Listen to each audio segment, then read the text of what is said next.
Thanks for joining the sixth installment of our ongoing webinar series, Beyond the Headlines, the Current and Future Economic Impact of COVID-19. Today's webinar focuses on a critical economic issue for our region, affordable housing. Trying to make sense of critical issues is one of the reasons our center was founded in 1997 as an applied social research branch of FIU, dedicated to inform public policy in the region. Since then, we have grown to become South Florida's leading urban think tank. Our work has 4 pillars: economic development and housing policy, performance management, valuation and survey research, training, and applied economic and demographic research. Decision makers in the public, private, and nonprofit sectors turn to us for thought leadership and policy guidance to improve their organizations and communities. We are evidence-driven and dedicated to enhancing the quality of life in our region. I hope you continue to follow our work on social media to see the depth and breadth of our community engagement. Now let me turn to brief biographies of our presenters. Mr. Kevin Greiner. Kevin Greiner is a development planner, analyst, and policy researcher with over 25 years of experience, leading a wide variety of comprehensive redevelopment and planning projects as a consultant and principal in the public and private sectors. His research at the center focuses on regional economic competitiveness, community development, and best practices. Mr. Greiner received his Master of Urban Planning and Law degrees from the University of Buffalo State University of New York. Before I turn the virtual mic over to Kevin Greiner, I'd like to take the opportunity to thank my colleagues, Ms. Helen Roldan and Ms. Caroline Bernard-Stokes, for arranging the event. With no further ado, Kevin Greiner. Morning, everyone. I'm going to echo a number of the sentiments, but we're really busy working on not just analytics, but now really making the leap from analytics of what's going on, trying to understand what's going on, and really moving into policy. Now is not the time to step off the gas on affordable housing. Affordable housing is a key foundation of the local economy. It's a key part of how families build wealth and move upward economically. Families that can afford their housing spend more on healthcare. They're healthier because they have more money.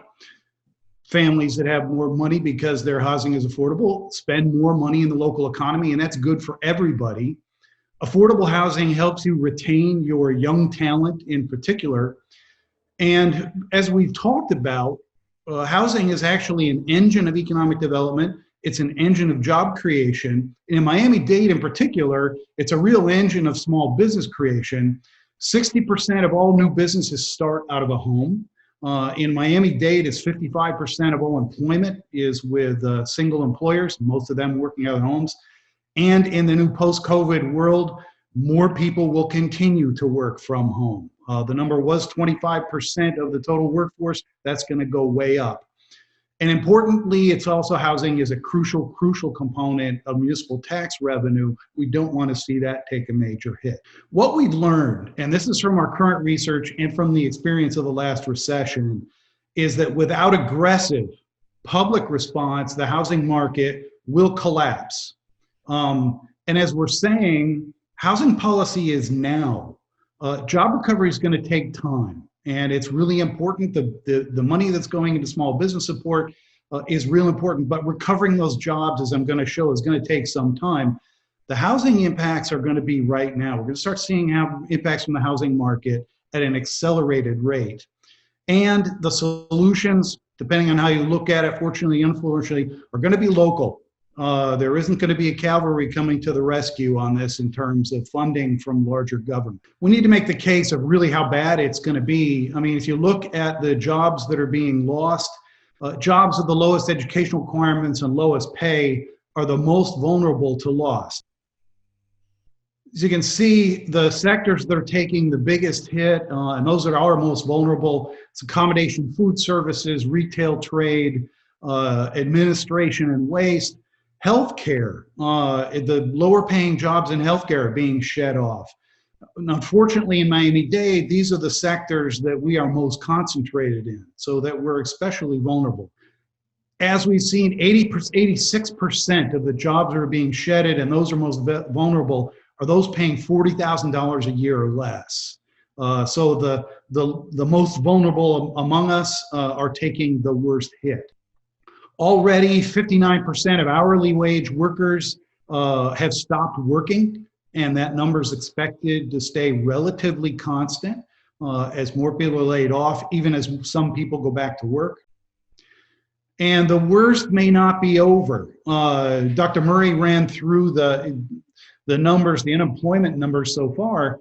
The best estimates right now is anywhere from 30 to 40% of the total jobs in the Miami metro may be at risk of loss. That's a giant, giant weakness. We're about fifth or sixth kind of weakest economy in the nation on that basis. The forecast also, unfortunately, is that recovery is not going to be quick. It's not going to be short, and it's not going to be easy. And especially in sectors that are reliant on close contact, will take anywhere from a year and in some cases up to 2 years to begin real recovery. Air travel among them, hospitality, entertainment, major sectors of the Miami-Dade economy. It may take to the end of 2021 before they start showing any real recovery. And along the way, we may lose as many as 25% of our small businesses, another major hit in the Miami-Dade economy. This is what I mean about no cavalry. And as Renee mentioned, there has been literally trillions spent on support for renters, for individuals, for families, for businesses. But those benefits, it was tough stretching those. They're all running out. The window's closing quickly. You look at all of the federal programs, the longest programs are reaching out until the end of the year. Most have either ended or ending within 6 months. On the statewide level, the moratorium on residential evictions ends June 2nd. The Florida reemployment program ends at the end of the year, which added extended unemployment benefits. And at the local level, the counties come in with $5 million of business relief. And at the moment, they're not acting on evictions, but that policy is scheduled to come up June 1st. It's unknown whether that's going to be extended. Also, the CARES Act covered a small slice of housing. Most of our housing market, private ownership in particular, is fully exposed to these kinds of dangers. In terms of numbers, now these aren't additive, but this is the scale we're talking about. If 35% of the workers in just Miami-Dade County are vulnerable to loss, that's 400,000 workers. Not all of them may lose their jobs, but that's the potential. Cost burden renters, as Dr. Murray discussed, but just the ones below median income, over 200,000. The same with homeowners, over 100,000. And what's left out of the discussion is that as renters are unable to make payments, landlords in small buildings, the so-called mom and pop landlords, are at severe risk. They're small businesses like everybody else, but if they get into a foreclosure situation, that's as bad. That takes affordable units off the market, that takes housing units off the market. So considering multifamily units, especially in small buildings, another major consideration. That's a big chunk of Miami's real estate market. The dangers ahead, we've already seen sales drop 40% from last April of last year. Are we looking at another single family foreclosure wave? More renter evictions? Even if owners decide not to keep or not to evict tenants, there's still a rent clock that's ticking, and they have to make payments on their debt and their bills as well. And the impact, as I said, on mom and pop landlords. We're looking at a foreclosure wave on small rental properties. Those are the ones, 20 units and less. When properties go into foreclosure, there's a huge spillover, and this is the real danger. The economic damage from foreclosures isn't just that single home at a time, but national research and research that we followed up on locally, property values can drop into as much as a half-mile radius, up to 5% for properties surrounding foreclosed properties. It sets off a shockwave. The other issue is that when an owner gets into foreclosure the first time, this is a shocking number. 32%, a full third of county homeowners filing for some form of foreclosure recently filed once before in the previous 10 years. So it's like a wheel you get onto that's very difficult to get off of, and it creates that cycle. And lastly is lost property tax revenue. A hidden number that nobody really talks about is that the county took a permanent hit in terms of its property tax revenue. Now, the total value of properties grew because population grew by about 50,000 people since the last recession. But on a per capita basis, adjusted for inflation, per person, the county's collecting about 12% less in property taxes than it did at its peak in 2007. It's a permanent loss to property tax revenue. So what do we do in looking at this new next wave of affordable housing? As Ned said, traditional public sources are going to be really scarce. The real keys that we're stressing in terms of strategy is that cities are going to have to invest their way out of the recession.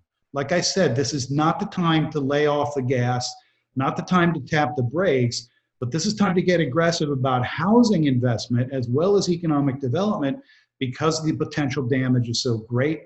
Affordable housing solutions, especially in Miami-Dade County, aren't going to rely on mega projects. They're going to rely on smaller projects, 50 units and less, and a lot of individual homeowners, builders, and renters. We need to create aggressive and really creative market support programs right now. Can't wait, can't let the market play out on this because that'll be disastrous. That's the mistake that was made in the last recession. Aggressive support wasn't initiated fast enough or early enough. And avoiding long-term structural damage is going to be a local issue. Federal and state money, the feds, it's difficult to see that they can keep spending a lot of money, and it's hard for a lot of that money to reach a lot of people.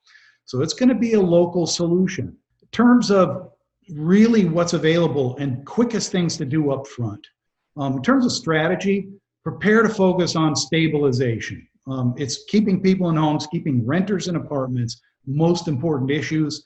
And analytically, the smartest thing to do is to really develop good numbers to target your most needed households and properties. In terms of financing, although public funding may be shrinking in terms of affordable housing, the expectation in investment circles is there's going to be a boom, a huge boom in private money moving into affordable housing programs. Top of the list is shared equity mortgage loans. This is where an investor actually buys with a homeowner or with a prospective homeowner a portion of their ownership in their home. What it does is reduce the mortgage payment, gives them flexibility on repayment, gives them flexibility on making repayments if they run into financial trouble, and the investor shares in the value of the home. The homeowner gets to build their equity as well. It's a program that was beginning to start prior to the pandemic. It's now expected this may become one of the major private investment vehicles. What we're suggesting to municipalities, get out in front of this. Make the private money that's moving into the market on this work for you. Partner with investors that you're confident in, that share your goals in terms of supporting owners and renters. The same with shared equity investment exchanges. 22% of mortgages now are made with non-related people sharing ownership in a property. Creating exchanges to connect those people together. It's a great way for young new buyers to get into a property. It's a great way to support somebody who's already in a property who may be in trouble. Creating an exchange, getting those people together quickly. Great idea. Non-cash, using other people's money. Partner with REITs. The REITs are now going to be moving back into the market as well in the same way. They're going to be financing equity programs, purchases. Partner with REITs that share your values. And really aggressively start using loan guarantees. They're not used enough in the public sector. Loan guarantees don't need to cost anything. Other ways of, since housing money may be shrinking, there is going to be economic development funding still out there. Sources of economic development funding that can be used for housing and have been in the past, but are relatively untapped in Miami in terms of developing and supporting new housing, new markets tax credits. Partner with somebody who has a source and wants to invest in good projects. It's for mixed use, multifamily projects. All of the state of Florida economic development programs focusing especially on infrastructure. That money will be good money for a time. Make use of that for housing. and supporting affordable housing land purchase, which is not often done. We've discussed it before, but supporting everything from a small developer, small builder to individual homeowners to buying land and giving them generous terms, even 0% interest and extended non-payment to put together a new housing project will help increase your stock. That's all with other people's money. This is also key, and this is what I mean about not taking your foot off the gas. It's really key. One of the reasons that Miami-Dade is so susceptible to recessions and events like this is that our economy is structured in a way such that we have huge chunks of vulnerable sectors. We really need to rethink and use the pandemic, use our post-pandemic responses to rethink entire economic development structure, industry structure, and start building new businesses and focusing on new skilled employment, higher wage, higher skilled, higher tech jobs. Now is the time to do that, not pull away from it. We should also be thinking about driving new construction technology. Right now, the construction industry is not capable of meeting demand. It's not capable of servicing the needs of the country in a post-COVID environment. It's looking at a 1 million worker shortage over the next 10 years. And the demand right now is outstripping the industry's ability to deliver. Let's think about modular prefab supporting new technology, new materials, new processes as a way to expedite productivity, bring new units, and also repair to the market faster, and also, by the way, create new skilled employment and new businesses. It's also the time to focus on job training. As I mentioned, construction alone is looking at a 1 million person, and this was prior to the pandemic, a 1 million worker shortage over the next 10 years. Young workers are not going into construction. We need to rethink our training, rethink how we finance and how we move construction. Now's the time to focus on job retraining because a lot of jobs may not be coming back and people are going to need to make that shift. There are other non-cash, non-money things that municipalities can do. If you're thinking about streamlining or have been thinking of attempting to streamline your zoning permit review, go full stop, full ahead on streamlining your zoning and permitting. This is money. This is money to small, especially money that costs a lot to small homeowners, small developers. If you're also thinking about upzoning density and relaxing parking requirements, this is cash in the pocket of property owners, a way to help finance new construction, repairs, and maintain and expand your stock of affordable housing, because the more units you allow on per acre is actually putting a higher profitability and greater incentive into the hands of that property owner or developer.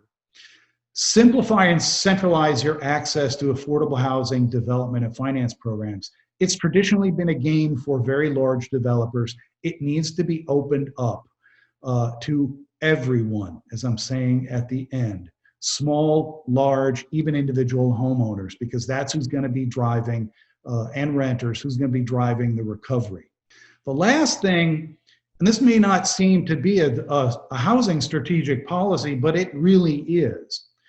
You're going to see a lot of governments go through kind of a knee-jerk cost-cutting exercise. Well, we've got to start slashing costs. We've got to start laying off employees. Be really cautious. You look at total employment of the local, and this is just local government, not federal and state, just local government in Miami-Dade County. It's 96,000 people. It's 8% of total employment, 10% of total wages, and government jobs generally pay better than the private sector, especially in management positions. Cutting and slashing local government employees will have a disastrous cyclical effect on your housing market. If you start laying people off, a lot of government employees are homeowners. They may be looking then at defaults. They may be looking at foreclosures. You're now just shooting yourself in the foot in terms of accelerating your own potential foreclosure waves and distressed homeowner and renter waves. So be very cautious. Do whatever you can before cutting somebody's job completely. Is think about, job sharing, 4-day work weeks, across the board salary cuts, whatever it takes to keep people working so that they can continue to afford, like the rest of the economy, continue to afford to pay that mortgage and rent payment is crucial. And that needs to be thought at the municipal level here in Miami-Dade. Thank you. This is a continuation of our series on the COVID-19 pandemic and what its impact is on the South Florida community. And with that, thank you to the panel for providing such great information for everyone.